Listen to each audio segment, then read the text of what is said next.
ជំរាបសួរក៏ដូចជាសួស្តីទៅកាន់បងប្អូនទាំងអស់គ្នាចឹងថ្ងៃនេះខ្ញុំមានវីដេអូថ្មីមួយទាក់ទងជាមួយនឹងការ config DNS នៅលើ Windows Server ចឹងជំហានដំបូងអ្នកនរគ្នាត្រូវការ install DNS server នៅលើ Windows Server របស់យើងដែលអ្នកនរគ្នាអាចចូលទៅកាន់ Add Rule and Feature នេះបន្ទាប់មកអ្នក select យក Next ទៀតហើយកន្លែងនេះអ្នកនរគ្នា select យក DNS server បន្ទាប់ហើយអ្នកនរគ្នាអាចធ្វើការចុច Next ហើយយើងធ្វើការ install ដោយសារតែខ្ញុំមានហើយចឹងខ្ញុំអត់ធ្វើការ install ទៀតទេចឹងបន្ទាប់ពីអ្នកនរគ្នាធ្វើការ install ហើយយើងអាចចូលមកកាន់កន្លែង tool ហើយយើង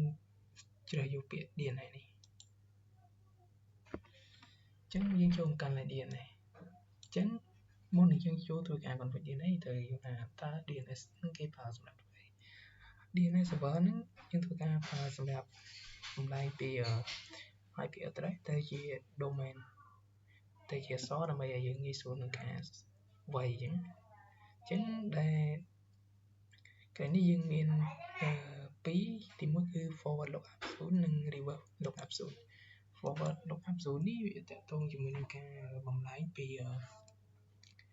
IP address ទៅជា domain controller ជា domain ចំណែក reverse នេះយើងធ្វើការបំលែងពី domain ទៅជា IP address វិញអញ្ចឹងដើម្បីធ្វើការ config វាថ្ងៃនេះខ្ញុំធ្វើការបង្កើតនៅ domain 2អញ្ចឹងយើងអាចធ្វើការ mouse ស្ដាំហើយយកពាក្យ new zone ហើយចុច next ថ្ងៃនេះយើងអាចជ្រើសយក primary zone ហើយ zone name នេះយើងអាចដាក់ជាឈ្មោះរបស់យើងអាចដាក់ជាឈ្មោះ website បន្ទាប់ពីអ្នកនេះដាក់ទៅហ្នឹងឧទាហរណ៍ថាដាក់ myweb.com អញ្ចឹងយើងចុច next នេះយើងអាចចុចថាយើងអាចជ្រើសយក create a new file យើងចុច next ទៀតហើយនេះយើងអាចជ្រើសយក option មួយណាក៏បានតែខ្ញុំ recommend ឲ្យយក allow update ហើយការចុច next ហើយយើងក៏ចុច finish ទៅវាជាការសាច់ថាតែខ្ញុំមានហើយចឹងខ្ញុំអត់ធ្វើការបង្កើតទៀតទេ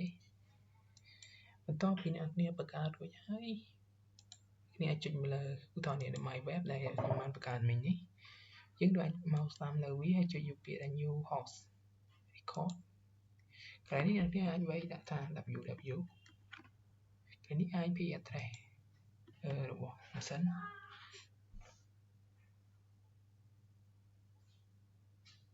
យើងអាចដាក់ copy ចុច 10 បន្ទាប់អ្នកគ្នាចុចហើយអ្នកគ្នាអាចធ្វើការចុចពាក្យ add host វានឹងបង្កើត host ឲ្យយើងមួយ record អញ្ចឹងគ្នាធ្វើអញ្ចឹងមានន័យថាអ្នកគ្នាអាច config DNS server បានហើយអញ្ចឹងចំពោះ domain មួយទៀតយើងធ្វើជាមួយគ្នាអញ្ចឹងយើងអាចធ្វើការ test នៅលើ Windows បានដោយយើងធ្វើការចូលទៅកាន់ network and setting នៅលើ Windows របស់យើង client ហើយធ្វើការ change DNS server នេះយើងអាច point ទៅកាន់ IP address របស់ server របស់យើង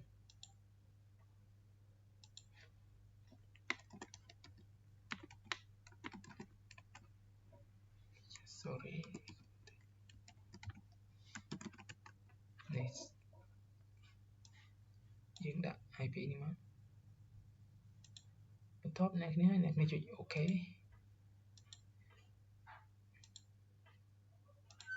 ហើយយើងធ្វើចូលទៅកាន់ CMD នៅក្នុង Windows យើងហើយធ្វើការតេស្ត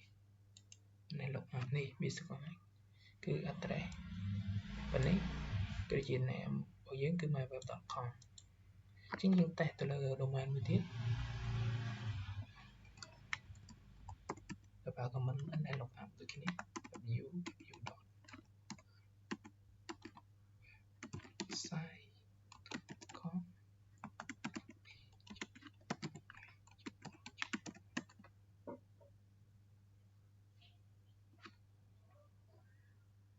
ដែលវាមានបញ្ហាបន្តិចសុំតិច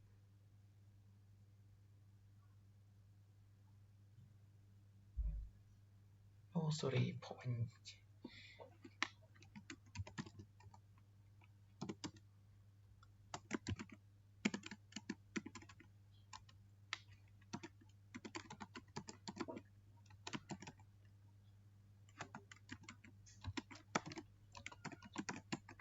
yes នេះវាស្គាល់ហើយគឺ address របស់យើងនេះ address DNS server និងនេះ name website របស់យើងគឺជា IP address របស់ website គឺ 192.168.10 អញ្ចឹងវីដេអូការ config DNS server របស់ខ្ញុំគឺមានតែប៉ុណ្្នឹងអរគុណសម្រាប់ការទស្សនាវីដេអូ